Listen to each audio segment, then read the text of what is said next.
Hello നമസ്കാരം. എല്ലാവർക്കും വീണ്ടും ഒരു പുതിയ വീഡിയോയിലേക്ക് സ്വാഗതം. ആദ്യം തന്നെ എല്ലാവർക്കും സന്തോഷവും സമൃദ്ധിയും നിറഞ്ഞ നല്ലൊരു ഓണം ആശംസിക്കുന്നു. ഇന്ന് ചെയ്യാവുന്നൊരു കാളനാണ്. ചേനയും കായൊക്കെ ചേർത്ത് കാളനാണ് ഉണ്ടാക്കുന്നത്. അപ്പോൾ അതെങ്ങനെ ഉണ്ടാക്കുന്നത് നോക്കാം. ആ വീഡിയോയിൽ കിടക്കാം. എല്ലാവർക്കും വീഡിയോയിലേക്ക് സ്വാഗതം. കാളൻ ഉണ്ടാക്കുന്നതിന് വേണ്ടി ഞാൻ 2 പച്ചക്കായ, അതുപോലെ 1 കിലോ തൂക്കം വരുന്ന ഒരു ചേനയാണ് എടുത്തിരിക്കുന്നത്. അത് തൊലിയൊക്കെ കളഞ്ഞ് മണ്ണൊക്കെ കളഞ്ഞ് ചേനയും കായ നന്നായൊന്ന് വൃത്തിയാക്കി എടുക്കാം.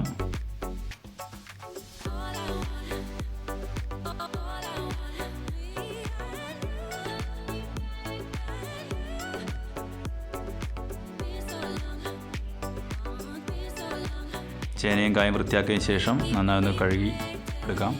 ചേനയുടെ മണ്ണൊക്കെ പോകുന്ന രീതിയിൽ ഒന്ന് കഴുകിയെടുക്കാം.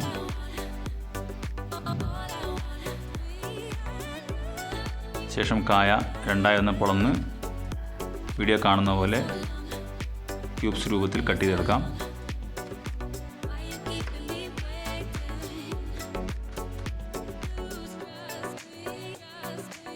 കായ കട്ട് ചെയ്തതുപോലെ തന്നെ ചേനയും കട്ട് ചെയ്തെടുക്കാം. ചേന കായനേക്കാളും അല്പം ചെറുതായി ഒന്ന് കട്ട് ചെയ്യാം. കാരണം ചേന ചിലപ്പോൾ വേകാൻ കുറച്ച് സമയം എടുക്കുന്നതാണ്. അതുകൊണ്ട് കുറച്ച് ഒന്ന് ചെറുതായി കട്ട് ചെയ്യാം.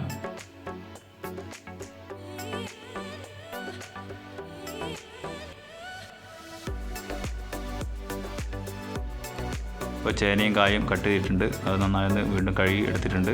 ഒരു പാനിലേക്ക് ചേർത്ത് കൊടുക്കാം. ചേന കായ ഒരു പാനിലേക്ക് ചേർത്ത് കൊടുത്തതിന് ശേഷം അതിൽ പച്ചമുളക്, കറിവേപ്പില,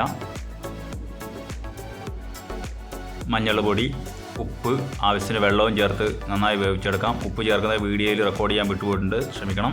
ഇനി വേണ്ടതിൽ തേങ്ങ അരക്കാനാണ്. അതിനുവേണ്ടി ഒരു അരമുറി തേങ്ങ, അതുപോലെ അതിലേക്ക് ഒരു ജീരകം ചേർത്ത് കൊടുക്കാം. അതുപോലെ പച്ചമുളക്, വെളുത്തുള്ളി, കറിവേപ്പില, ഇത്രയും സാധനങ്ങളാണ് വേണ്ടത്. ഇപ്പോൾ കായ, ചേന വെന്ത് നല്ല തിളച്ച് റെഡിയായി വന്നിട്ടുണ്ട്. അപ്പോൾ ഇനി തേങ്ങ അരച്ചെടുക്കാം. അതിനുവേണ്ടി ഒരു മിക്സി ജാറിലേക്ക് നമ്മൾ നേരത്തെ എടുത്തു വെച്ച തേങ്ങ, ജീരകം, വെളുത്തുള്ളി, കറിവേപ്പില, പച്ചമുളക് ചേർത്ത് നന്നായി ഒന്ന് അരച്ചെടുക്കാം.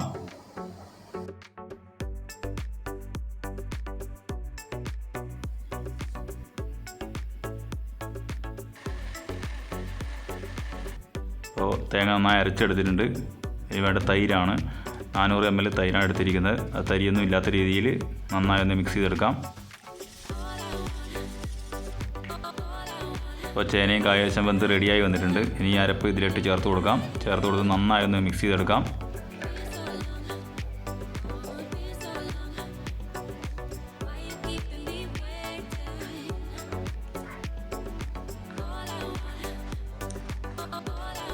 നന്നായി ഒന്ന് മിക്സ് ചെയ്തതിന് ശേഷം ഒരു 5 മിനിറ്റ് കൂടി ഒന്ന് മൂടി വെച്ച് വേവിക്കാം. അപ്പോൾ ആദ്യം നമ്മൾ ഉപ്പ് ചേർത്താണ്. ഉപ്പിൻ്റെ ക്വാണ്ടിറ്റി നോക്കി ആവശ്യത്തിനായി ചേർത്ത് കൊടുക്കാം. കുറച്ച് കായം കൂടി അതിൽ ചേർത്ത് കൊടുക്കാവുന്നതാണ്. അതിനുശേഷം നന്നായി ഒന്ന് മിക്സ് ചെയ്യാം. അതിനുശേഷം തൈര് ചേർത്ത് കൊടുക്കാം. തൈര് ചേർത്ത് കൊടുക്കുന്ന സമയത്ത് തീ വളരെ സ്ലോ ഫയറിലായിട്ടിരിക്കുന്നത്.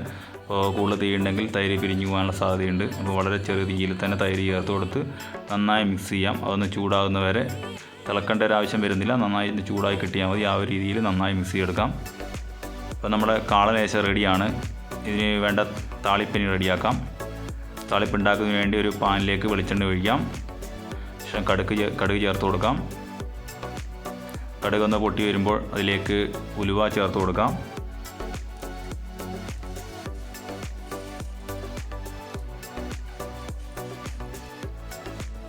ഉലുവ ഒന്ന് മൂത്ത് വരുന്ന സമയത്ത് അതിലേക്ക് ജീരകം, ഉണക്കമുളക് ചേർത്ത് കൊടുക്കാം. കൂടാതെ കറിവേപ്പില ചേർത്ത് കൊടുക്കാം. ഇനി അതിലേക്ക് ചേർത്ത് കൊടുക്കേണ്ട കുറച്ച് മഞ്ഞൾപ്പൊടി, മുളക് പൊടിയാണ്. ഇത് ചേർത്ത് കൊടുക്കുന്നതുകൊണ്ട് നമ്മുടെ കാളൻ കാണാൻ നല്ല ഭംഗിയായിരിക്കും. അപ്പോൾ നന്നായി മിക്സ് ചെയ്തതിന് ശേഷം അത് കാളനകത്ത് ചേർത്ത് കൊടുക്കാം. അങ്ങനെ നമ്മുടെ കാളൻ റെഡിയാണ്. എല്ലാവർക്കും വീഡിയോ ഇഷ്ടമായെന്ന് വിശ്വസിക്കുന്നു. വീഡിയോ ഇഷ്ടമായ എല്ലാവരും ലൈക്ക് ചെയ്യുക, ഷെയർ ചെയ്യുക, സബ്സ്ക്രൈബ് ചെയ്യുക. വീണ്ടും ഒരു പുതിയ വീഡിയോയുമായി കാണാം. അതുവരെ എല്ലാവർക്കും bye bye. Thanks for watching.